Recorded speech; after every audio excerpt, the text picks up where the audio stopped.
ఈరోజు చాలా మందికి ఉన్న ఒక భయంకరమైనటువంటి మాయరోగం ఏమిటయ్యా అంటే నిందించటం, ఎదుటి వారిని నిందించటం, ఎదుటి వారిని గాయపరచటం. ఈ నిందించటం అనేది సహజంగా ఎక్కువ భార్యాభర్తల మధ్య మనం చూస్తూ ఉంటాం. కొంతమంది భర్తలకు, కొంతమంది భార్యలకు కొన్ని గంటలు భర్తతో భార్యతో గడపటమే గగనం. ఏమిటో కొంతమంది భర్తలు కాసేపు భార్య దగ్గర ఉన్నారంటే చాలు నరకం చూపించేస్తారు. అలాగే భార్యలు కూడా భర్త ఇంటికి వస్తే చాలు ముప్పు తిప్పలు పెడతారు, 3 చెరువుల నీళ్లు తాగిస్తారు. మళ్ళీ ఇంటికి వస్తే చస్తాను అనేటటువంటి భావాన్ని కలిగించేస్తారు.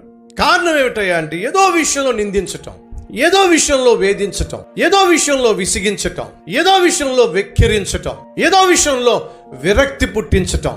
నీ నోరు కుదురుగా ఉండదు అని అంటే బహుశా పరలోకానికి వెళ్ళే లిస్టులో నీ పేరు లేదేమో. ఒకసారి ఆలోచించు. పొద్దస్తమానో అటు భర్తను నిందిస్తూ, ఇటు భార్యను నిందిస్తూ, ఇటు బిడ్డలను నిందిస్తూ, పేరెంట్స్ నిందిస్తూ, నిందించటమే నీ జీవితంలో ఒక భాగము అయినట్టయితే వినో, నిందించే తత్వము, వ్యక్తిత్వము నాశనాన్ని తీసుకొస్తుంది. నువ్వు నీతిగా యథార్థంగా జీవిస్తే, నిందించబడతావని తెలిసినా సరే నీతిగా జీవిస్తే దేవుడు ఆ నీతిని ఏం చేస్తాడో తెలుసా?